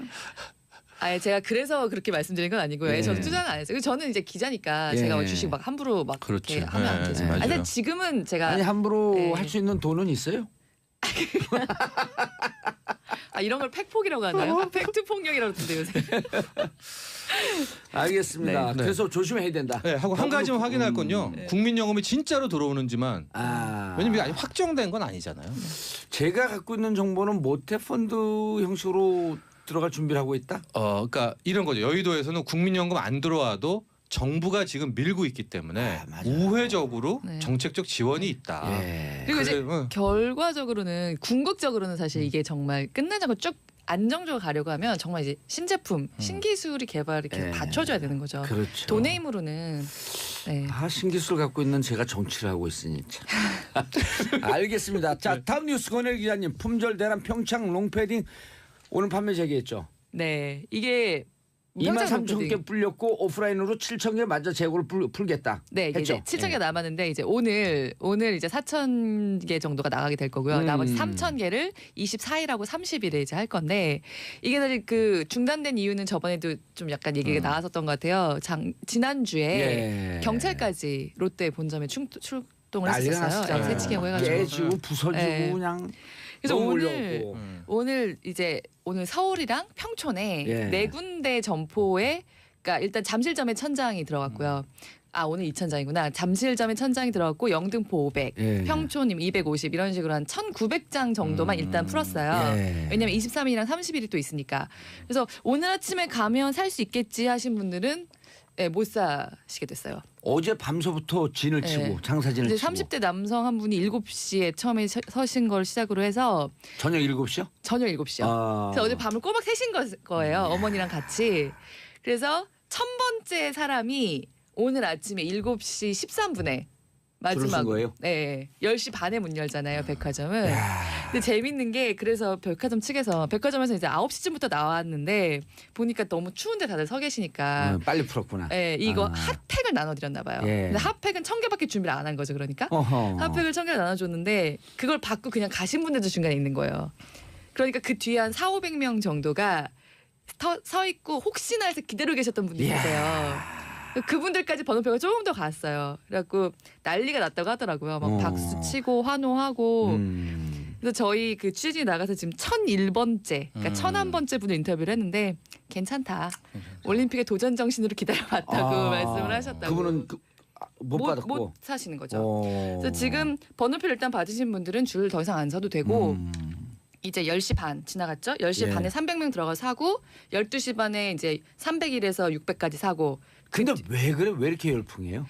이게 14만 9천 원이에요 일단. 예. 이게 일단 14 가격이 착해. 가격이 착해요. 예. 가격이 착하면서 이거는 기본적으로 이제 3만 장 한정으로 한 거잖아요. 또 만들 것 같은데요. 근데 이제 이게 롯데백화점이 그 평창 올림픽의 그 공식 후원사 중에 하나예요. 예. 그래서 스포츠 의류는 그 등골 브레이크로 유명한 그 노스 땡땡땡사가 노스페이스. 독점이고 예. 여기는 유통업체로서 비스포츠 의류를 롯데자만 안 넣으면 제조할 수 있는 권한을 얻은 거예요. 그래서 사실은 이렇게까지 될지 모르고 3만 장을 이벤트로 만들면서 야 근데 이거 남겠지 당연히. 네. 재고가 남겠지. 남겠지 생각하고 사실 평창에 이제 팝업 스토어, 그러니까 주간 스토어 2개를 세울 건데 거기서 나중에 그냥 팔아야지 남으면.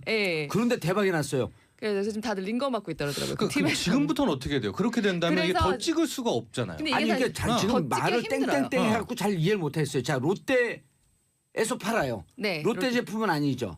그러니까 롯데 제품 아니라 롯데가 하청을 준 거죠. 어디에다가요? OEM 방식으로 신성통상이라는 신성통상. 제조업체에 줬어요. 거기가 또 코스닥에서 날라다니는 그렇죠. 날랐죠. 왜냐하면 예. 이게 이걸로 지금 품기 날랐죠. 때문에 한 이틀 날랐죠. 음. 뭐 장중에 40%. 상한가도 치고. 자, 그래서 네. 롯데가 신성통상에 하청을 줬고 네네. 그럼 실제 제품은 롯데 타이틀도 못 붙이고 신성도 못 붙이고 평창만 붙이는 거예요. 그렇죠. 패션 이렇게 근데 그건 이제 붙어있죠. 롯데가 네. 후원사기 때문에 가능한 거기 때문에 그리고 이게 지금 말씀하신 대로 더 찍기가 힘든 게 이게 거위털이 들어가잖아요. 예. 그러니까 사실 그런 거는 미리미리 물량 확보를 해야 돼요. 아. 그래서 사실 이게 그리고 이 14만 9천이라는 가격이 가능했던 게 몇 달 전부터 이걸 하겠다고 미리 공동구매해서 맞아요. 털을 해놓고 예.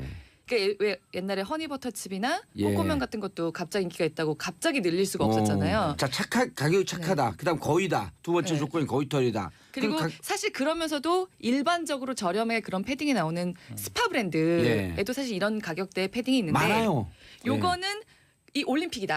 아. 요게 주한 거죠. 여기다 뭐라 썼다? 패션? 네, 패션 커넥티드. 패션 커넥티드. 그래서 롯데가 네. 생각한 게 그 올림픽 엠블렘을 밖에 달면은 이건 나중에 못 입을 것 같다 싶어갖고 딱 좀 심플하게 뒤에 패션 커넥티드만 뒤에 하고 안에 엠블렘이 있어요. 아. 그게 주요를 좀 한 거예요. 아, 안에다가 네네. 패션 커넥티드 하게 되면 브랜드나 이런 것도 없이 조금 고급져 그렇죠. 보이고 고급져 보이고 아. 사실 뭐 롯데다 이렇게 우리가 아는 이름 있는 것보다 오히려 그게 좀 맞아요. 끝나잖아요. 네. 게다가 이게 지금 사실 그 가격대 다른 스파 브랜드들 패딩과 달리 3만장 한정, 뭐 평창 이렇게 리미티드. 결합을 한 그렇죠. 아, 리미티드 리미티드. 에디션에 대한 네. 또 이제 관심들이 있다 보니까 안 입고 요거 그 킵해놓을 사람들도 있겠어요. 근데 가성비가 좋은 건 맞는 것 예. 같아요. 왜냐하면 이제 굉장히- 롱패딩인데 네. 롱패딩을 좀 이제 지난 주말에 가봤더니 이거는 그냥 패딩과는 약간 가격대가 달라요. 많이 여기 달라요. 물, 이게부터 밑까지가 더 있잖아. 예. 거위가. 그런데 이제 예. 그래도 요 14만 9천 원대 나온 게 꽤 있어요.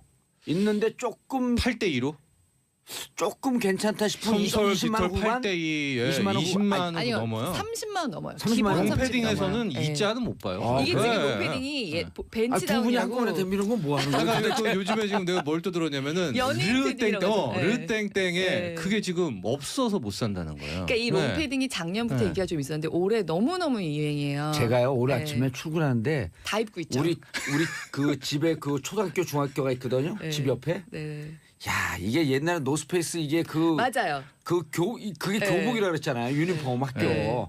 다 입고 다녔는데 진짜 등골 그 브레이커 얘기 나오겠더라고. 등골 브레이커가 그 노스페이스에서 이걸로 바뀌었어요 올해. 아 부모님도 저도 진짜 이게 전형적인 이 마케팅 상술이라고 보는 근데 게요. 또 재밌는 네. 게 네. 노스페이스가 지금 두 번 노스페이스는 그것도 꺾였잖아요 등골 예. 브레이크에서도. 근데 사실 노스페이스가 이번 평창 올림픽에 그 공식 후원사 중에 하나예요. 스포츠 의류는 독점권을 갖고 있어요. 어허. 그래서 그걸로 39만 원짜리 패딩을 지금 내놓은 게 있어요. 그게 안 예. 팔리고 있다. 그렇죠. 그게 안 팔리는 거죠. 야. 게다가 이거는 그러니까 그거는 스포츠 의류로 39만 원짜리가 나온 게 있고 이거는 일반 의류에 들어가기 때문에 여자들도 입고 하는. 예. 그런데 이제 노스페이스는 참 여러 가지로 이번에 좀 씁쓸하게 됐죠. 예. 그런데 근데 이렇게 기존에 패딩 있으시잖아요. 예. 입고 나가 보면 요즘에 이 어떤 핫한 거리에 사야 되겠다는 생각이 좀 들어요. 왜냐면은 이 짧은 패딩을 입고 있는 나의 모습이 마치 어. 뭔가 잘못한 것 같은 느낌? 저는 저 오늘 짧은 거 입고 나가 다들. 그러니까요. 저는 이 옷 열풍 못 불기 샀니? 전에 네. 긴 거 샀어? 긴 걸 산 게 저는 이제 이 코트 올해 대세가 코트도 롱 코트예요. 롱이다. 예. 그래서 모든 그 패션 잡지를 보면 다 롱이에요. 근데 네. 패딩도 롱으로 갖고 저는 이 열풍 오기 전에 샀어요. 미리 3개를. 패딩도요? 세 개를? 예, 패딩. 정말요? 왜 우리 집사람하고 아들 거 하나 하고 네. 딸은 이제 저기 외국에 나가 있으니까. 예. 근데 하니까 막 아니 우리는 이제 패션 잡지를 미리 보니까. 예. 그러셨군요. 아니, 실제 지금 다른 데들도 예. 그러니까 그냥 이런 이만큼의 인기는 아니지만 예. 지금 뭐 막 벌써 11월인데 5차까지 찍고 이런 의류 업체들이 많아요. 맞아요. 롱패딩이 워낙 근데 인기가 많아서. 전교생이 그걸 입고 가는데 제가 무슨 씁쓸한 생각이 드냐면 애들 다 입고 가는데 거기서 고급 아닌 걸 그렇죠. 티가 탁 나는데 학교 롱에도? 가고 그러면 보면 근데 어떤 애는 롱 롱패딩이 자체가 없으니까 비싼데, 예. 아니 롱패딩이 없으니까 롱패딩 비슷한 롱코트를 어서 하나 한 중학교 2학년쯤 되는 남자가 그걸 입고 가더라고. 야 저 학교 또 애들끼리 차별하고 그러면 어떡할까 하는 그런 거 있을 것 같아요. 가슴이 아프더라고. 저희끼리라도 우리끼리라도 예. 짧은 패딩을 입죠. 예. 근데 롱패딩밖에 없는데. 아니, 그거 입지 그래서 마세요. 그거. 입지 패딩 마시고. 조금 싼 거라고 무시하거나 차별하게 되면요. 안 됩니다. 안 샵 103으로 문자 보내주시기 바라겠습니다. 샵 103을 짧은 문자 50원, 긴 문자 100원. 제가 야단 쳐줄게요. 우리 이거 숏 패딩을 한번 저 오늘 숏 입고 유행시키죠. 나오니까 사람들이 너 오래 살면 아니구나 이거 다. 예. 아니 이렇게 하면 돼요. 올해는 롱패드 입고 쇼트랙을 보면 돼요. 자 다음 1111님 이분은 1111 번호가 이렇게 되는 거 보니까요. 핸드폰 사업을 하시는 분 아니면 지방에 있는 분인데 중소기업 브랜드 거위털도 생각보다 10만 원 중후반대 제품 많이 있어요. 너무 네, 맞아요. 평창만 네. 사입하는 것처럼 얘기하시는데 봉도사님 말 맞아요. 네. 감사합니다. 1111. 그죠, 네. 1111이 뭔지 아세요? 11월 11일 무슨 데이예요? 광군제잖아요. 빼빼로데이. 아니요, 가래떡데이 올해부터 바뀌었어요. 가래떡데이. 올해로 업데이트가 잘 안 되네요. 뭐 이런 걸로 공격하시는군요. 자, 다음 네. 뉴스 정철진 평론가님, 트럼프 세제 개편안? 네, 이제 미국의 지금 화두가 세제 개편안이라는 우리 거예요. 롱 패딩 하고 있을 때 여기 세제 개편안? 네, 세제 개편안인데 미국 얘기 많이 아니기 때문에 예. 약간 좀 동떨어진 것 같지만 좀 이슈를 들고 왔는데요. 이겁니다. 미국에 지금 추진하고 있는 세제 개편안이 레이건 정부 이후로 거의 30년 만에 추진하는 건데 예. 핵심은 감세예요. 그것도 부자 감세. 그러니까 법인세를 35%를 20% 깎아주겠다. 맞아요. 15%를 낮추겠다. 그런데 15%였다가 안 됐기 때문에 이제 그거를 이제 20%로 합의는 받고 개인 과표를 7단계를 4단계로 줄인다. 그럼 부자들이 덜 내겠죠. 예. 그다음 마지막 결정타가 상속세를 2024까지 단기적으로 줄인 다음에 안 폐지. 내겠다.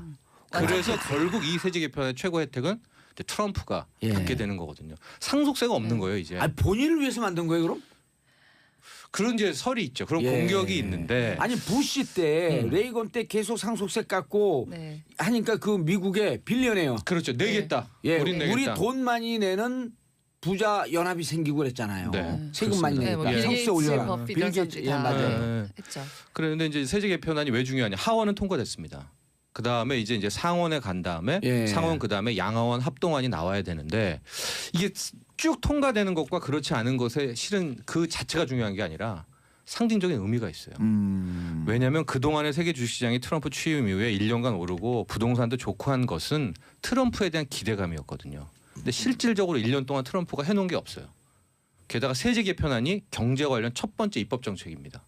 근데 만에 하나 여기서 트럼프가 추진하려는 이 세제 개편안이 통과가 못 된다. 예. 이건 트럼프의 기대가 트럼프의 실망으로 바꾼 하나의 트리거가 되거든요. 트리거가 되면서 방아세요. 방아쇠가 트리거가 되는 되면서 거죠. 자칫 잘못하면 정치적으로 문제가 되고 있는 것에 되면서 탄핵까지도 근데 그 이슈가 정확하게 경제로 간다는 거죠. 이게 시장이라는 게 참 묘해서 그동안은 트럼프 하면서 올라왔잖아요. 꾸역꾸역. 예. 근데 한순간에 투매가 나올 수가 있고 더 큰 문제는 지금 월가가 기대하고 있는 것이 금융규제 폐지입니다. 금융규제 완화. 도드프랭크법. 예. 근데 트럼프가 밀린다. 세제 개편안도 못 돼. 금융규제 완화도 못 해. 그러면 한순간 분위기가 대역전이 냉랭해지는 되는 거죠. 거예요. 그래서 지금도 잘 보시면은요. 세제 개편안 통과된다라고 하면 주식시장 오르고 안 된다 어렵다라고 하면 급락하고 이런 양상이 되고 있는데 예. 만에 하나 트럼프에 대한 세제 개편안이 크게 밀린다거나 방금 얘기하신 것처럼 로버트 뮬러 특검이 트럼프를 압박하는 모습이 나오게 되면 저는 이런 정치적인 불꽃이 한순간에 경제로 간다. 경제로 물러가면서 얼어붙죠. 저는 오히려 급락 가능성도 분명히 있는 이슈가 이 트럼프에 대한 이슈다라는 거. 그래서 예. 짧게 말씀드리면 트럼프로 올랐던 세계 자산 시장 트럼프 실망감으로 무너질 수 있다. 그것 때문에 제가 이 세제 개편을 화두를 들고 이거에 왔습니다. 대한 예측을 어떻게 해볼 수 있냐면요. 우리 헌재 그 탄핵 과정 네. 이 자료를 세계 60몇 개국이 가져갔다는 거거든요. 네. 요청했다는 거예요. 네. 미국이 요청을 했는지 안 했는지 들여다보면 트럼프 탄핵으로 가는 것을 예측하지 않을까. 근데 지금 뮬러 특검이 하는 모양새는 예. 지금 이미 지지부진하게 하고 있지 않나요? 아니에요. 최근에 나온 게 속도를 붙였어요? 속도를 붙인 게 뭐냐면 오호. 자료를 어마어마하게 요구를 합니다. 야. 근데 이것은 결과적으로 초창기 때는 뜨뜻미지근하게 근데 했었는데. 항상 그래요. 대통령 특검은 그러다가 쫙 땡기죠. 왜냐하면 그물을 넓게 펴야 다 잡히니까. 예. 그러다가 지금 얘기는 결국 대통령 인터뷰까지는 간다. 인터뷰까지 간다. 근데 역대 대통령 특검이 인터뷰에서 기소가 안 간 대통령도 없거든요. 알겠습니다. 두 분 인사하세요, 근데. 네. 끝났어요. 쇼패딩으로 우리가 예, 쇼패딩으로. 예. 네. 자, 저는 내일 오전 10시 5분에 다시 오겠습니다. 자, 감사합니다. 평화를 사랑하는 대한민국 국민 여러분, 한반도에 전쟁의 분위기를 조성했던 트럼프에게 한마디 하겠습니다.